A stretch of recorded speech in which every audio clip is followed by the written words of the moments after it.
Hey guys, this is Northville Tech. In this video, we're going to learn how to add a gift card on your Sierra account.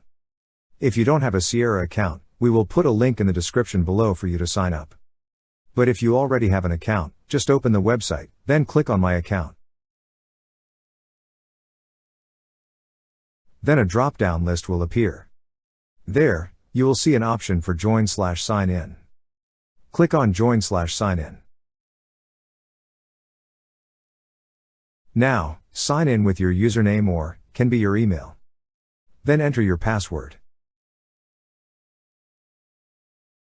Once you're signed in, you will see a section from which you could enter your gift card number. On the field provided, enter the gift card number.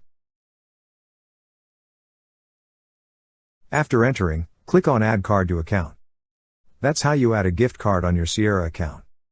Thank you so much guys for watching, and if you have not yet subscribed to our YouTube channel, please subscribe to our YouTube channel as we create tech videos almost every day. Also check out our website northvilletech.com for great tech articles, and our recommended resources in the description below for various sign-up bonuses.